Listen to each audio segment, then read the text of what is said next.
यहां पर दोनों तरफ प्ली एक ये भी ली गई और खास एनडीए के तीनों प्रवक्ताओं ने कहा अरे भाई ड्राफ्ट लिस्ट की तो आई है, फाइनल आने दीजिए।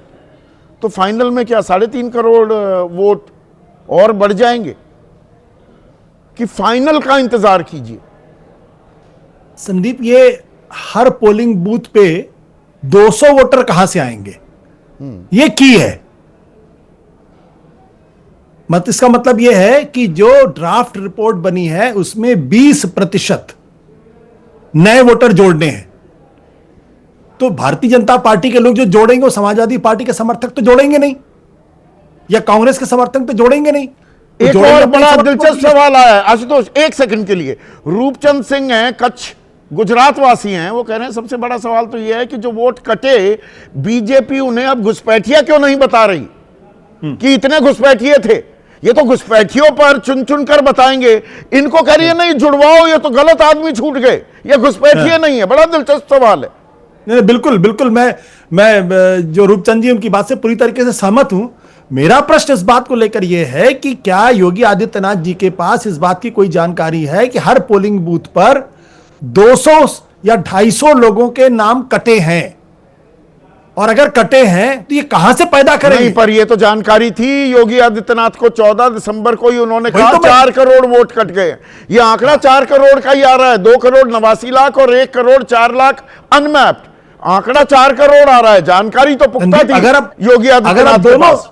दोनों घटनाओं को जोड़ लीजिए, वो कह रहे हैं 4 करोड़ कटेंगे और बाद में कह रहे हैं 200 जोड़ेंगे। तो क्या कोई खेल चल रहा है क्या योगी आदित्यनाथ को निपटाने का? और अब योगी आदित्यनाथ को रियलाइज हो रहा है कि यार गड़बड़ हो चुकी है, अब ये 200 वोट अगर हम नहीं जोड़ेंगे तो चुनाव शायद हम ना जीत पाए। क्या ऐसा कुछ चल रहा है क्या वहां पे? नहीं, पर यहां पर तो भाई हम पुराना अगर एक उदाहरण देखें जो बिहार का है हमारे पास, 7 करोड़ 89 लाख वोटर थे, 47 लाख कटे। यहां 15 करोड़ 44 लाख थे, 2 करोड़ 89 लाख कट गए हैं। तो वो इनमें संशोधन किस हद तक हो सकता है, ये बड़ी खबर हो जाएगी अगले महीने 6 फरवरी को। फाइनल लिस्ट में आंकड़ा क्या आता है? बिल्कुल। और जो ये 200 प्रति बूथ जोड़ने का जो खेल है, इसका मतलब 3.5 करोड़ वोटर नए जुड़ेंगे। हाँ, तो क्या इलेक्शन कमीशन का एसआईआर 3.5 करोड़ वोटर को पूरी तरीके से इग्नोर कर गया है क्या? जिसकी जानकारी भारतीय जनता पार्टी के पास और इलेक्शन कमीशन के पास जानकारी नहीं है। नहीं, और दूसरा इलेक्शन कमीशन जो है, उत्तर प्रदेश का चुनाव आयोग जो है, उन्होंने संज्ञान लिया है। वो तो 17 करोड़ बता रहे हैं ना वोटर हैं। वही 4 करोड़ का फर्क। एग्जैक्टली। इसका मतलब यह है कि उत्तर प्रदेश के अंदर जो योगी आदित्यनाथ की चिंता है वो जायज है, और उनके मन में यह डर बैठ गया है कहीं उनको निपटाने का खेल तो नहीं चल रहा है। पर वो चोरी कह नहीं सकते जो विपक्ष कह नहीं सकते, वो कह नहीं सकते, ठीक है। लेकिन पहले 4 करोड़ की बात कर रहे हैं, अब 200 वोटर नए जोड़ने की बात कर रहे हैं, उसमें 3.5 करोड़। प्रोफेसर संजय कुमार, क्योंकि आप देश के सबसे बड़े चुनावी विश्लेषकों में से एक हैं, 2-3 सवाल हैं बस मेरे पास।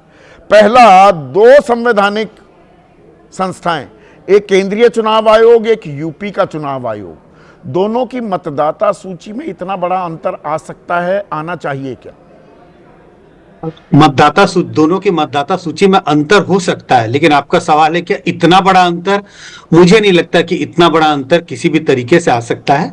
लेकिन मैं बार बार कहूंगा कि जिस बात की चर्चा एनडीए के समर्थक भी कर रहे थे कि ये ड्राफ्ट लिस्ट है, तो अंतर अभी जो बड़ा दिखाई पड़ रहा है, अंतर हो सकता है कम हो जाए, लेकिन फिर भी मुझे लग रहा है वो फासला बहुत बड़ा होगा, जो संभवतः इतना बड़ा फासला 2 मतदाता सूची में नहीं होता है। मतलब ग्रामीण इलाकों में ही 12 करोड़ 69,69,610 वोटर हैं यूपी चुनाव आयोग के हिसाब से, और पूरे उत्तर प्रदेश में 12 करोड़ 55 लाख केंद्रीय चुनाव आयोग के हिसाब से। मतलब कितना भी बदलाव आ जाए, ये तो अप्रत्याशित है ना।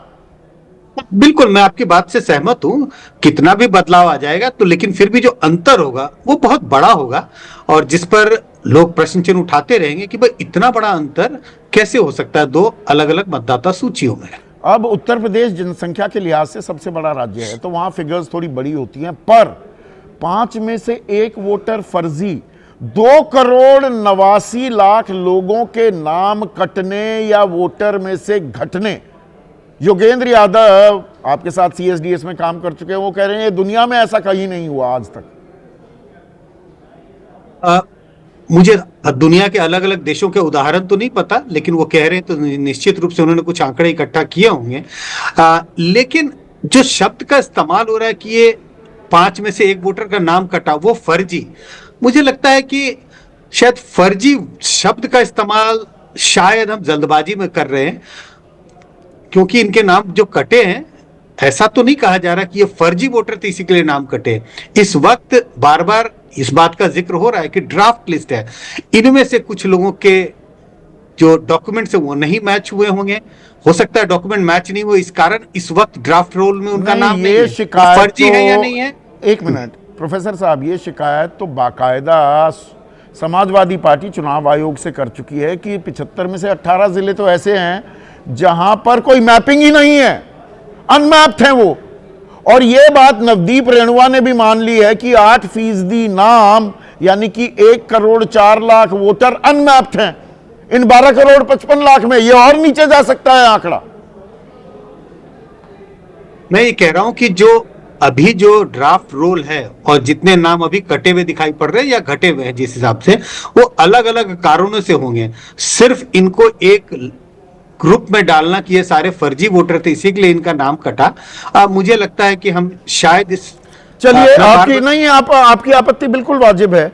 एक और सवाल, छोटा सा जवाब चाहूंगा। 2012 में कुल मतदाता उत्तर प्रदेश में 12 करोड़ 74 लाख थे और 2026 में ये 19 लाख कम होकर 12 करोड़ 55 लाख हो जाते हैं। ये गले से उतरती है आपके? बिल्कुल नहीं, इसकी संभावना बिल्कुल नहीं है कि 12 साल में वोटरों की संख्या घटेगी। किसी भी आप गणित से देख लें, किसी भी हिसाब से देखें, वोटरों की संख्या बढ़नी चाहिए क्योंकि देश की आबादी बढ़ रही है। देश की आबादी बढ़ रही है तो उत्तर प्रदेश की भी आबादी बढ़ी है, वयस्क मतदाताओं की भी आबादी बढ़ी होगी। वोटर लिस्ट में तो लोकतंत्र का ये तकाजा है, ये एक अधिकार है जो सबको बराबरी पर लाकर खड़ा कर देता है। अंबानी अडानी भी और एक गरीब मजदूर भी, एक आदमी एक वोट, इसकी वो पवित्रता कायम रहे। ये सवालों की जो बौछार हो रही है, चुनाव आयोग को तत्काल एक प्रेस कॉन्फ्रेंस करनी चाहिए या नहीं? आखिरी सवाल प्रोफेसर संजय कुमार। ये मुझे लगता है चुनाव आयोग का अपना निर्णय होगा कि उन्हें करना चाहिए या नहीं करना चाहिए, लेकिन बहुत तरह के सवाल उठ रहे हैं तो शायद किसी ने किसी तरह की सफाई आए तो शायद ये जो भ्रांतियां हैं लोगों के मन में, उस पर से कुछ ना कुछ पर्दा तो जरूर उठने में सहायता होगी। बिल्कुल, सवालों के जवाब दिए जाने चाहिए। अगर स्वायत्ता और संवैधानिक अधिकार मिले हुए हैं तो जिम्मेदारी भी होती है और एक जवाबदेही भी होती है। And where does the buck stop? Gyanesh Kumar, थोड़ा ज्ञान दीजिए। आज इतना ही।